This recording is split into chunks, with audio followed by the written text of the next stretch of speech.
Have you ever watched Pirates of the Caribbean? Think about that. Pirates of the Caribbean. Many of us are familiar with these movies. The second movie, Dead Man's Chest. For those of you that have seen the movie, I'm not going to spoil it for you. I'm not going to tell you the entire plot.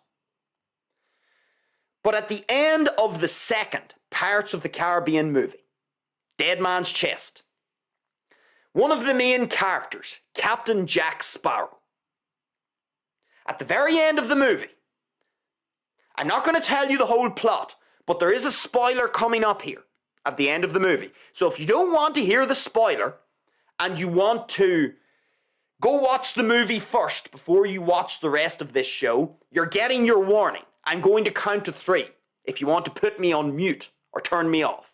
1, 2, 3. That's your warning. Spoiler coming up. At the end of this second Pirates of the Caribbean movie, Dead Man's Chest, Captain Jack Sparrow, there's this big oceanic creature called the Kraken. It's like a big giant squid. And it's been sort of terrorizing Captain Jack and his crew for the entire movie. And at the end of the movie, what happens is the Kraken, this big squid-like creature, gets a hold of Captain Jack's ship. And Captain Jack, he is chained to the ship. So he's actually chained to the ship. He can't run away. He can't escape the Kraken.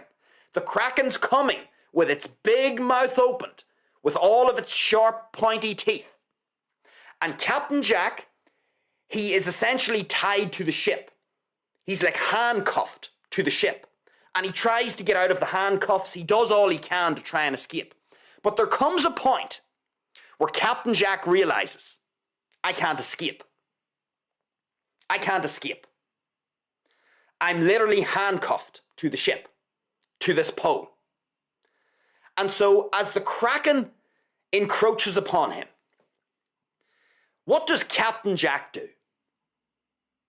Does Captain Jack take out a vial of poison and drink it and kill himself? Is that what Captain Jack does? Does he go get himself a needle and inject some poison into himself and just kill himself as he sees the Kraken with its mouth opened coming towards him? Is that what Captain Jack does? No fucking way. What Captain Jack does is, once he realizes that he's in an enormous pickle, because that's what he's in, once he realizes that he can't escape from the Kraken, does he pull his kill myself card out of his pocket? Absolutely no way. Captain Jack turns around to the Kraken, which now has its mouth opened, ready to eat him. And what does Captain Jack do? He draws his sword and he says, "Hello, beastie." And he charges at the Kraken. That's what he does. Now, is it a losing battle? Perhaps it is. But Captain Jack, in that instance, he fought until he could no longer fight. He knew that he was in an enormous pickle. He knew that the Kraken had him cornered. But you know what Captain Jack did? He looked at his circumstances and he said, okay, this doesn't look good. But am I going to give up? Am I going to be a coward?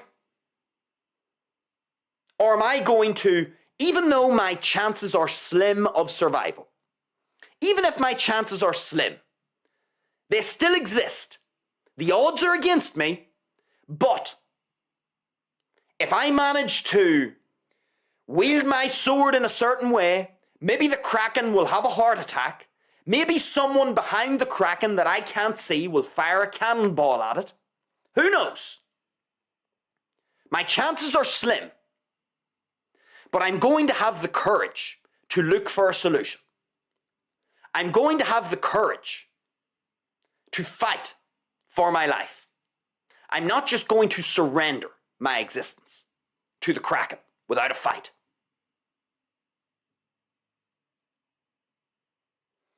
And this is the lesson, folks. In this life, we want to be like Captain Jack Sparrow at the end of Dead Man's Chest. Life is full of ups and downs. Get used to it. People around you are going to die. Your business prospects are sometimes going to be good, sometimes they are going to be not so good. You will get into relationships with people and you will lose people. You will fail and you will make mistakes throughout this life. Don't be a fucking coward. And I understand that if you are in pain and you have a terminal illness, I understand that that's a very difficult set of circumstances. I understand that. And the pain may be very difficult to deal with on a daily basis. That I also understand. And I know that your odds of living might be slim. But the human body is a marvelous thing. Never underestimate your body's ability to heal and recover, even in the most dire of circumstances. We all know this, folks. Let's talk about cancer. Many people have been given a terminal cancer diagnosis. It has spread all over their body. They've been told they have a month to live. And we've all heard the stories, folks. Spontaneous remission.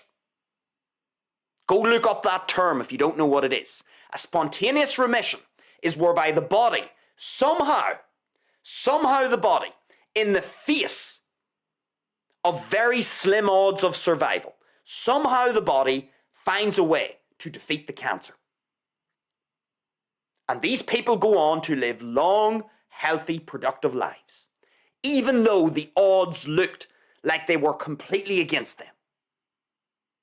If these people had have taken their death jab, their assisted dying package, they would have killed themselves because the doctors would have told them they're terminally ill and they're never going to live. Palliative care. These people would have killed themselves and they would have deprived themselves of a very long, enjoyable life with their friends, with their family, with their children, with their grandchildren. Never underestimate the capabilities of your body to heal and recover. And don't underestimate either, folks, humanity's ability to innovate. What do I mean by that? For all you know, you might be, quote, terminally ill and in pain at the moment. For all you know, if you could just hang in for another few months and resist the assisted dying package, if you could just hang in, who knows?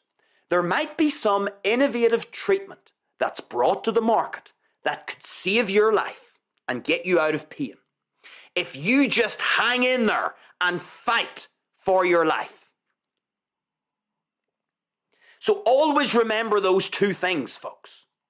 Never underestimate your body's ability to heal itself and recover, and never underestimate humanity's ability to innovate and come up with novel solutions to difficult problems. If you have an illness that puts you in pain, number one, your body might find a solution to this problem, and number two, humanity may innovate and create a treatment or a solution for your problem. But you see, if you are a fucking coward, if you are a coward and a retard, but specifically a coward, if you're a coward who doesn't want to accept that life is full of ups and downs, if you are ill at the moment and you are in pain, you're in a moment where you are in a, quote, down period in your life. You're in a turbulent period of your life. If you go for your little get out of jail card, your little assisted dying card, so that you can kill yourself. For all you know, your body might have been 1 month away from starting the recovery. For all you know, humanity might have been 4 months away from finding a solution to your problem. But you see, these folks who are all advocating for assisted dying, i.e. killing yourself, you see these people? Not only are they retards, not only are they cowards, but they are a third thing. They are lazy. Lazy. You see, isn't it easy just to pull your assisted dying card out of the pocket? Because you see, when you just kill yourself, you don't have to put in any more effort. When you just kill yourself, you just turn the light off. You see, it's more difficult to fight. It's more difficult to be actively looking for solutions. That takes effort. That takes diligent time and energy invested in a process. And you see, a lot of people are lazy. They are lazy to the point where they will literally kill themselves.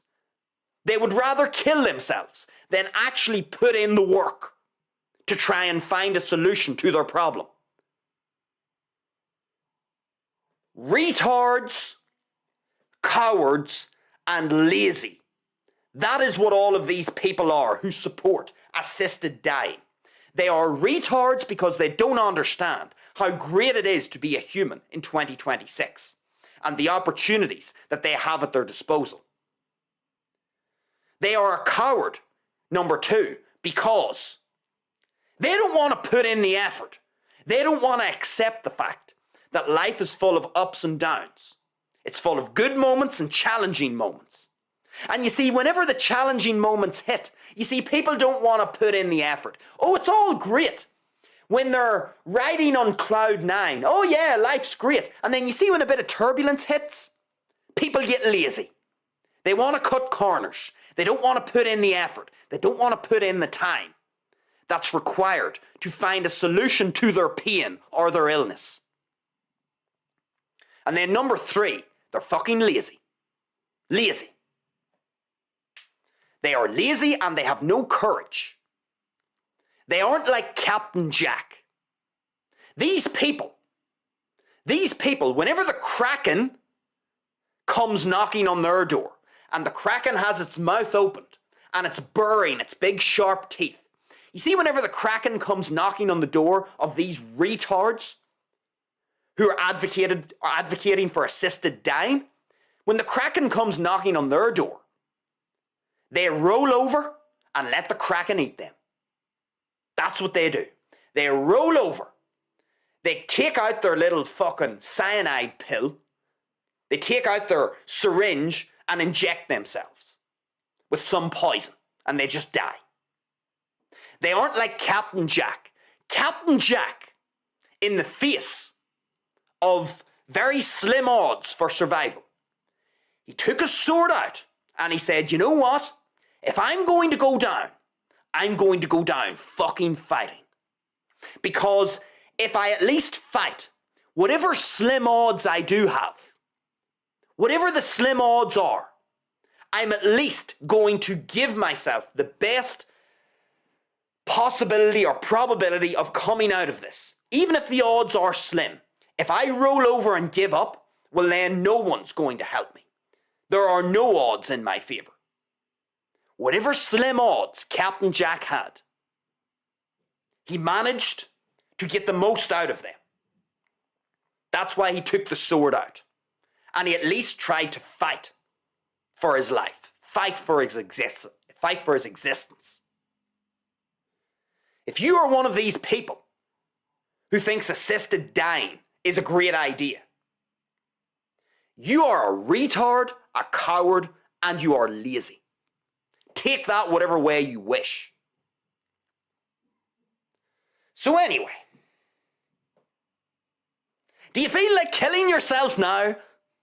Do you feel like assisted dying is a great idea? When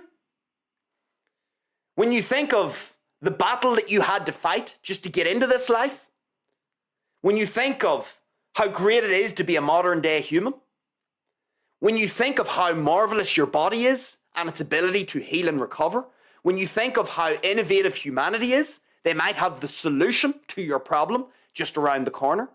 When you think of all that, do you still want to kill yourself? Because see, if you want to kill yourself, you go right ahead. I don't want to deal with people like you. The universe is very giving. If you're one of these people who thinks assisted dying is a great idea, then you know what? You go kill yourself. That's fine, because I don't want to deal with people like you. I don't want to talk with people who have your mental model, who have your perspective on life. So you know what? The universe is very forgiving. It's very, you kind of get what you deserve. If you want to die, then that's fine. You'd be provided with your syringe of poison, and you'd be allowed to die. And that's great, because that means I don't have to interact with you, because I don't want to interact with people like you. If you've listened to this episode and you think, oh yeah, it's a great idea still to go and kill myself, legally, because assisted dying is going to come into the UK soon. If you still think that, great. You go right ahead. You're a free sovereign individual. If you're legally allowed to kill yourself, you go right ahead. I don't want to deal with you anyway. I don't want to talk with people like you. So you go kill yourself. I don't care. It's one less idiot that I have to deal with.